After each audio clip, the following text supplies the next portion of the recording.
Hey everybody, Carolina Man's son again. Name's Mike. Alright, last night when I done the video, I was talking about my dad's toolbox. So, I'm going to stick with what he wanted to do in his second to last video, paint it blue.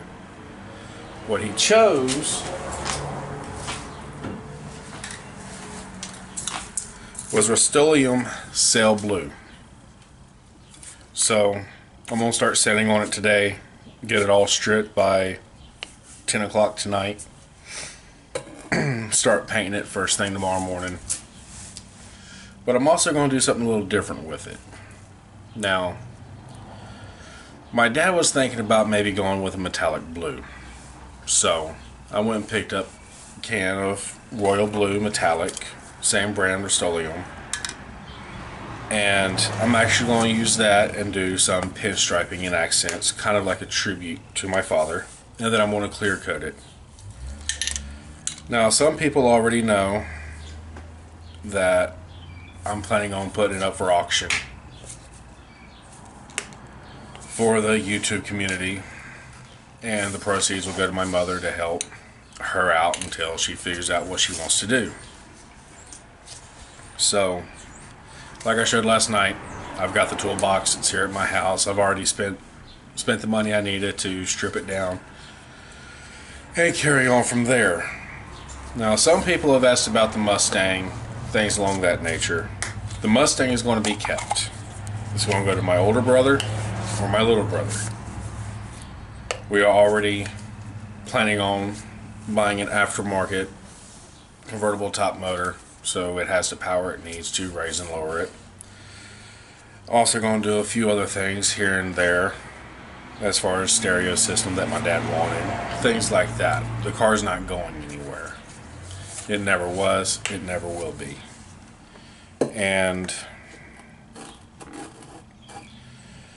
TLC Bear 2 done a video Monday night when I contacted him and asked him about it. He has some of the information. Last week when my father went to the hospital, he had 40 pounds of fluid between his chest and his abdomen. So they promptly admitted him and kept him in the hospital until Wednesday last week. Come Wednesday, his doctor decided that since he lost 2 pounds of fluid, they would go ahead and send him home. They figured he was on the mend, he was going to be doing better even with his congestive heart failure. Now, Monday morning, I'm getting up for work. It's 4 o'clock, and I have a text from my mother to call her as soon as I got the message, which I did. My father was back in the ER, not looking so good. So I showed up over there. It was probably about 5 o'clock once I called my boss and another area manager who I was supposed to be working under Monday, and headed to the hospital. A couple hours after that, I left, went home, get a few more hours of sleep before I spent the rest of the day at the hospital with my mother. And during that time I was home taking my quick little power nap because I'd only gotten about 3.5 hours before I got up for work anyways.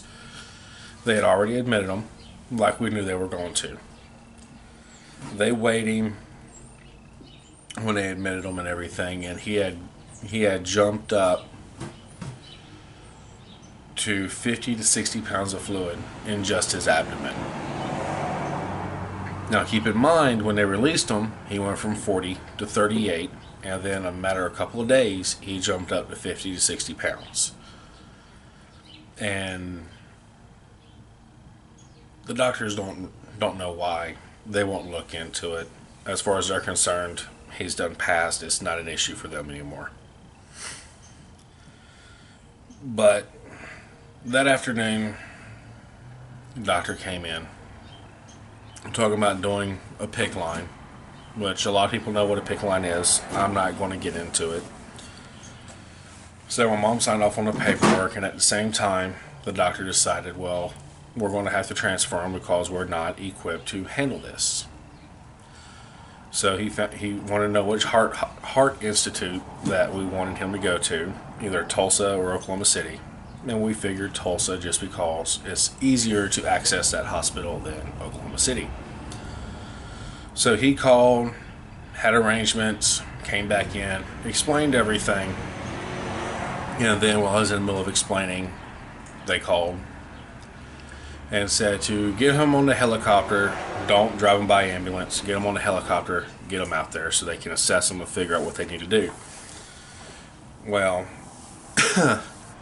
at the same time, this doctor already figured, well, I'm going to save these guys some trouble and go ahead and put a main line in through his neck down to his heart.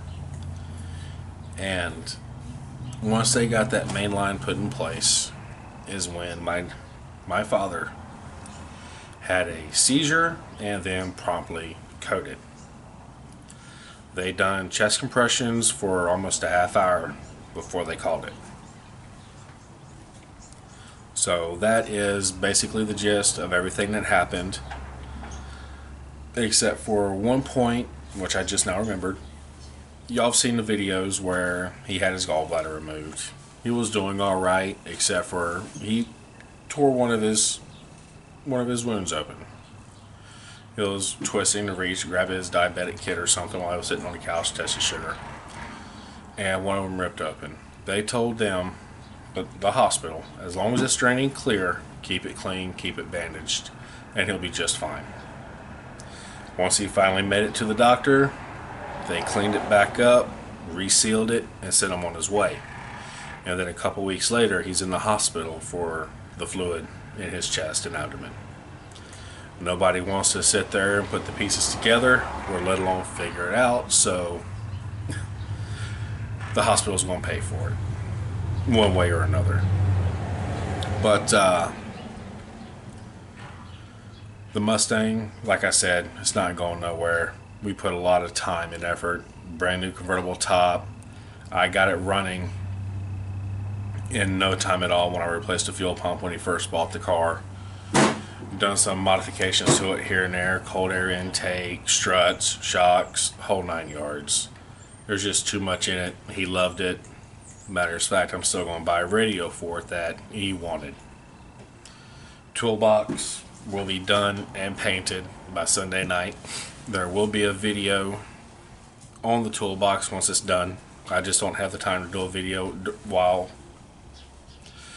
stripping it down and painting it. Also, my mother is very thankful for all the warm wishes and support that y'all have shown her. So I'm going to end this video with a thank you, and I'll see you again Sunday.